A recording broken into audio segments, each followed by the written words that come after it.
Hello and welcome to a Smurpy video, and today we are looking at We Only Find Them When They're Dead from Boom Studios, and we have this lovely variant cover. Now I pre-ordered mine like I usually do. However, this is on its third print and it's been that popular, sold out with retails, and people are clearly wanting this. They're excited by this, and that tells me how big of a player Boom Studios is in the comic business. You know, they are producing some real quality stuff, and that's what I mean. That's why I'm hooked on Power Rangers, not because I like Power Rangers, because the quality of what is given to us is brilliant. Now, obviously, I'm not going to go and buy everything, but this one looked really, really cool, and seemed interesting, and I'm not going to lie, it is interesting. Now, this is written by the talented Al Ewing and illustrated by Simone DeMille, who's worked with Ryan Parrott on Power Rangers quite recently. So, two very talented people. We got color artist by Mauricio and lettered and world design. Oh, okay. It's interesting. I guess an organization. I guess nobody takes credit for doing the letters there. So pretty much we go back to the year 2323, and the ship is Vian, and it is an autopsy ship, crew of 4. Now you understand why it's called an autopsy ship in a little bit. And we have the very young Georges and his mother, and she is talking about that this ship will be his one day, and the world is changed, and mining ships and the old ways are gone. And we get this big letters going on here, and this is called Book 1, The Seeker, Issue 1, 8 bells, all's well. Very old pirate stuff. So now we jump forward in time. The year is 2367, and it's Vian 2, and once again it's still an autopsy ship. And this is the crew of Georges Malik, who is the captain, and we're gonna meet the crew. And we got Ella Huna, the coroner, Alice Whiff, the quartermaster, and then we got Jason Holler, the engineer. Now him and Ellie could be brothers. They could be, in fact, they look like brother and sister. And they all sing "Hell's Bells All Well" when they're talking. And we learn later in the story that the ships do have ears. They literally listen to everything that is said on each ship, and it's all kind of controlled. So it's like a government control. We got this beautiful, beautiful artwork by Simone, and it is beautiful, absolutely beautiful. And they arrive to a dead god, and it says here the gods are always beautiful, and that was kind of in the promo as well. The gods are beautiful, but they are always dead. It just looks absolutely stunning, and you know, we have no idea why, but humans are here, and basically so this is why it's called an autopsy ship.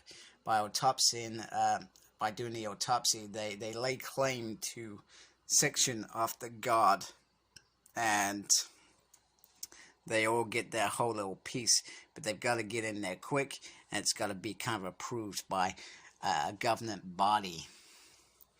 So they discuss taking eyes, but apparently eyes are in really demand. There'd be a squabble, so it sounds like real pirate stuff. So they mixed out pirates, I guess, with spaceships. So it reminds me of Firefly, which Boom Studios is also doing a comic with, and it's cowboys and space, which is awesome.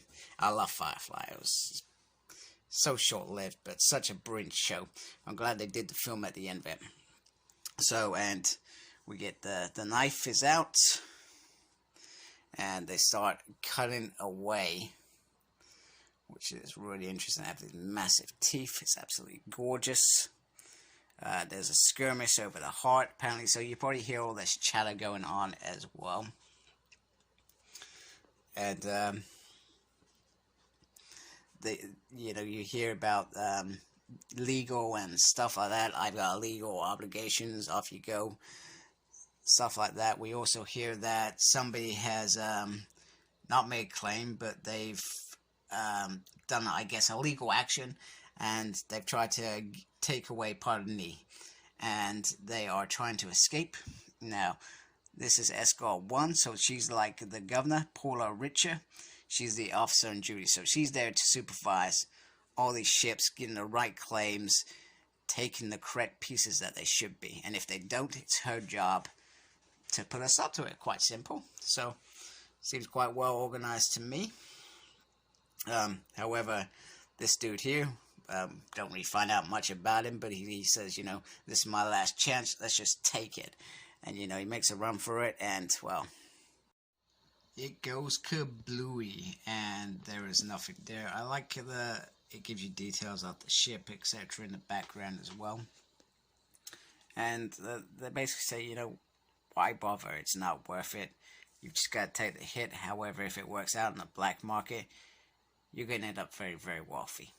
And maybe you don't need to do this for a while. Now, we see the autopsy process here, which I think is pretty,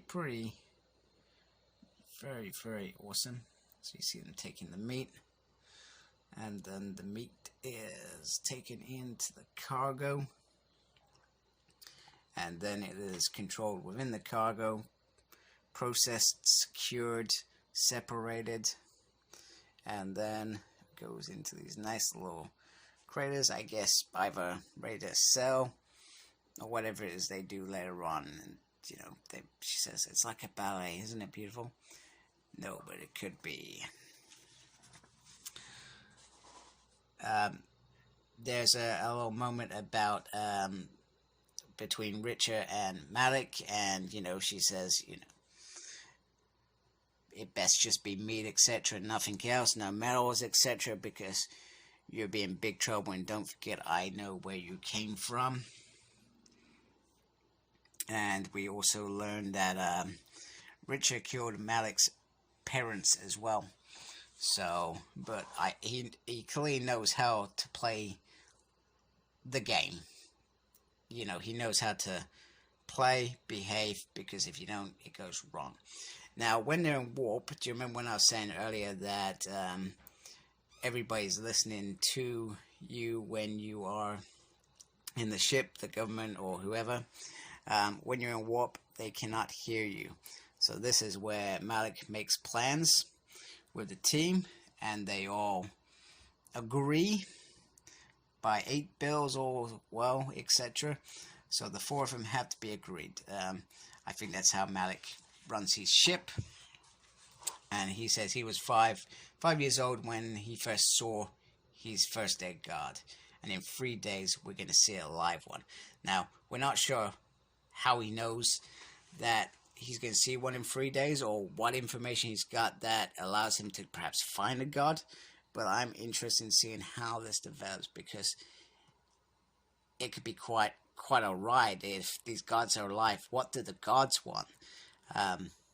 We only hear about them when they're dead. And are they angry about their dead being disgraced like this, used as meat, etc.? We're not sure whether the humans eat the meat like cannibals, etc. I guess they just treat them like, what's it, cow, etc., which is interesting. So, very, very nice start, introduction to characters, and we now have the plot. We know what's going on, even though it was kind of told in, the promos, etc. But we know the plot. We have a nice thing, so Simone's mum clearly passed away, so rest in peace. So I guess that's a nice homage to her. And then at the back, we've got lots of other Boom Studio comics that are out. Not checked any of them, but I'm pretty sure they will be beautiful. I'm tempted. I'm not going to. And Buffy the Vampire Slayer, I was very tempted by that, but it seems to get complicated really fast. They have Buffy, then they have Angel, and then they got Angel and Spike. It's just crazy. And then we got all these variant comics at the end. Very, very cool.